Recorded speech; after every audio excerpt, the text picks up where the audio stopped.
어떤 고민이 있냐면 5G를 이제 언제부터 더 담아야 되는지 아직 오늘은 특별하게 사진 않았는데. 네, 안녕하세요. 중수찬입니다. 바로 섹터별 등락에 대해서 좀 보죠. 5G 섹터들 보면은 전반적으로 좀 나쁘지 않았습니다. 오늘 다산 네트워크스가 상당히 좀 5%까지 올라가면서 강했고, 다른 종목들도 좀 나쁘지 않은 그런 모습이어가지고, 어제 상당히 좀 많이 하락을 했잖아요. 어제 많이 하락을 했기 때문에 그거에 대한 좀 리바운드가 발생을 한 것 같고, 뭐 그렇다 그래가지고 제가 이제 방금 전 영상에서 말씀을 드렸듯이 아직 하락 추세, 매도세는 아직은 다 끝나지 않은 것 같고, 여기서 만약에 매수세가 더 강하게 치고 올라가는 그런 모습이 내일 나오게 된다면은 다시 상승 추세를 계속 이어가지 않을까 하는 그런 생각을 조금 갖겠습니다. 그래서 LGU 플러스랑 SK텔레콤 중에서 제가 LGU 플러스를 매수를 했다고 말씀을 드렸잖아요. 그래서 이제 머릿속으로는 SK텔레콤이 아무래도 가입자 수도 많고 훨씬 더 1등 어떻게 보면은 통신주 대장이죠. 그래서 SKT를 매수를 하려고 했는데,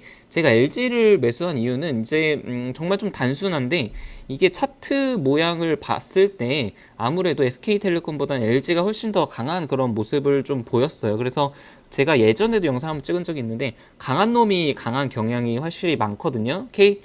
지금 KMW 같은 경우도 오른 놈이 계속 오르고, 잘 오르지 못한 놈들은 계속 지지부진한 그런 모습을 보이잖아요. 그래서 제가 LGU 플러스를 매수한 거는 단순히 두 개를 보는 관점은 거의 동일하지만 차트가 LGU 플러스가 조금 더 좋기 때문에 매수를 했고, 이것은 정말 저의 선택이기 때문에 이제 여러분들도 만약에 통신주를 매수한다고 치면은 본인만의 기준으로 매수를 결정을 하셨으면 좋겠습니다. 그래서 통신주에 대해서 제가 매수한 이유를 저 영상으로 좀 찍은 게 있으니까 이걸 한번 참고를 해 주시면은 좋으실 것 같아요.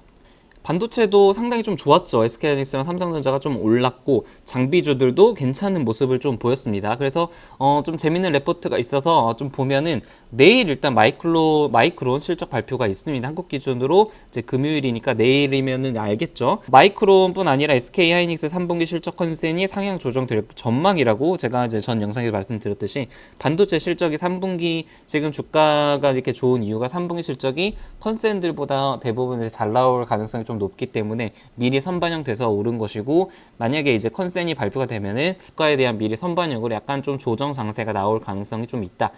이 3분기 실적이 정말 잘 나오게 된다면은 약간 갭 상승을 띄우고 하락할 가능성이 있어 보인다고 생각을 합니다. 뭐 정확한 거는 내일 돼봐야 알겠죠. 그리고 좀 재밌는 얘기인데, 낸드랑 디램에 대한 시황이에요. SK하이닉스 N15와 삼성전자 이제 평택2 신규 생산 라인에 골조는 이미 다 지어놨어요. 난 상태에서 안에 내부 공정 장비를 이제 들여와야 되는데, 언제부터 반입할지가 추정하기가 좀 어려운 상황이라고 해요. 그래서 만약에 반입을 본격적으로 하는 시기부터는 이제 장비주들의 주가가 이제 탄력적으로 움직일 텐데, 낸드랑 디램 중에 낸드의 가격이 먼저 턴어라운드를 지금 하고 있다고 말씀드렸잖아요.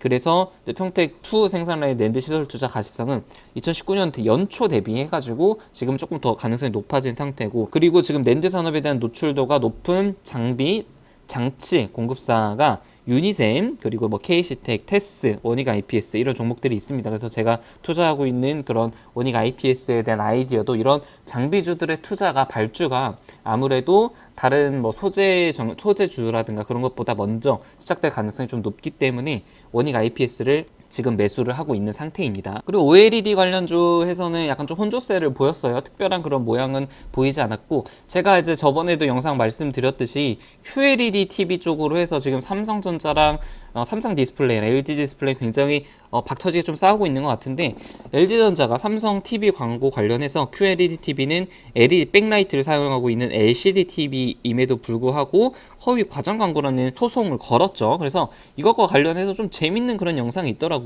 LG 디스플레이가 얼마나 사활을 걸었는지, 실제로 이 디스플레이 TV를 뜯어보는 그런 영상을 LG에서 실제로 만들었더라고요. 그래서 간단하게 좀 말씀을 드리면은, 약간 정말 말 그대로 디스 아닌 디스를 하고 있는데, QD OLED TV라고 선전을 하는 삼성 TV를 다 뜯어본 건데, 이렇게나 많은 뒤에 이제 기판들이 있다, 층들이 있다라고 하고, OLED는 이렇게 3개밖에 구성이 안 됐다고 하면서 대놓고 디스를 했습니다. 사실이긴 사실인데 약간은 좀 공격적인 것 같아가지고 어떻게 나올지 잘 모르겠고, 그리고 이제 삼성의 OLED 투자 계획도 엊그제 얘기가 나왔죠. 그래, 탕정이 13조라는 큰 금액을 투자를 한다고 하고, 이제 LCD 라인 에서 이제 QD OLED 라인으로 교체할 계획이라고 합니다. 그리고 이제 대형 QD OLED 전환 공식 발표를 했고, 초기 QD OLED 라인에는 일본 캐논 도키가 8세대용 대형 증착 장비를 공급하기로 했고, 이런 캐논 도키의 증착 시스템 물류 챔버로는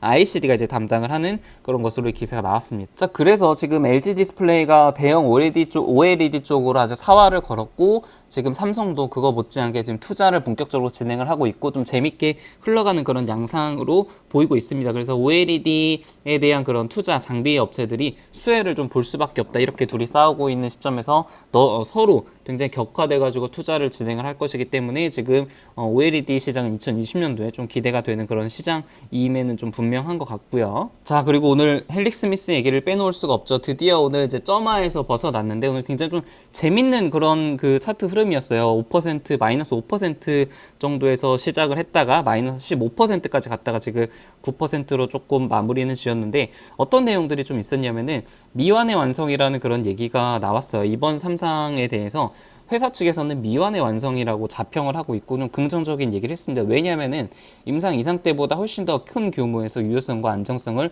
확인을 했다고 하는데, 438명의 조정 ITT 집단에서 P 값이 이제 0.089, 0.0018로 나왔다고 해요. 그래서 그 완치된 환자가 위약에서 2명, VM202에서 14명이 나왔다는 그런 얘기를 나왔습니다. 조금 더 자세하게 의학적인 관점에 좀 보자면은, 원래 임상 그 참여자 횟수가 이제 477명인데 477명으로 하는 ITT 군에서는 P값이 0.05보다 높게 나왔기 때문에 유의하지 않다. 참고로 좀 말씀드리면은, 우리가 이제 논문을 가지고 데이터를 분석을 할 때 P밸류라는 얘기를 하거든요. P밸류라는 것이 통계적으로 유의하다라는 그런 얘기를 하려면 0.05보다 작아야 하고, 0.05보다 컸을 때는 이제 유의하지 않고, 이거는 이제 임상을 실패했다라고 좀 볼 수가 있는 거죠.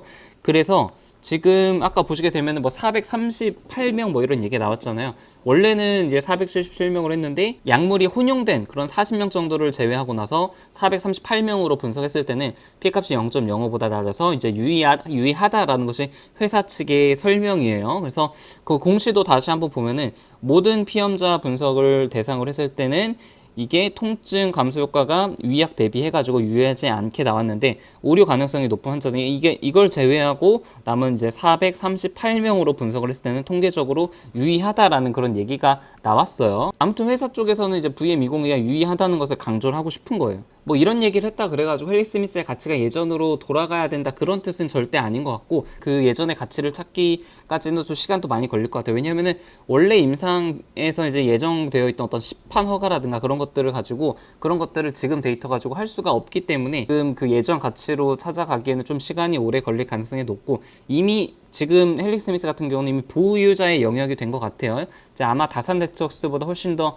길고 험난한 과정이 될 거라고 생각을 하고 있습니다. 특히 이제 오늘 많이 빠진 거는 김선영 대표가 이제 10만 주를 장중에 이제 매도를 했습니다. 매도한 이유는 주식 담보를 상환하기 위해서 매도를 해서 오늘 이제 5%에서 15% 빠진 이유 중에 하나가, 그렇게 그 대표가 대량 물량을 장중에 던져서 그렇게 나온 이유 중에 하나입니다. 그래서 마지막으로 저의 포트를 보시면 헬릭 스미스가 아무래도 조금 안 좋았고, 다른 종목들은 그냥 나쁘지 않은 것 같아요. S-오일도 약간 좀 차익 실현 물량이 나온 것 같고, 전반적으로 좀 괜찮은 그런 모습이었고, 좀 고민이 많은 포트폴리오 같습니다. 어떤 고민이 있냐면 5G를 이제 언제부터 더 담아야 되는지, 아직 오늘은 특별하게 사진 않았는데, 그리고 또 이제 IT를 조금 더 담고 싶은데 지금 담기엔 너무 많이 오르지 않았는지, 언제 좀 차익 실현 조정이 나오는 그런 시기를 기다려야 되는지에 대해서 좀 고민이 많은 그런 시간이었던 것 같고요. 그래서 이거에 대해서는 조금 시장을 더 지켜봐야 됐고, 너무 무리하게 지금 현금을 다 매수를 하게 되면 나중에 정말 리스크가 커질 수 있기 때문에 어느 정도 좀 조정을 기다리는 것이 좀 좋을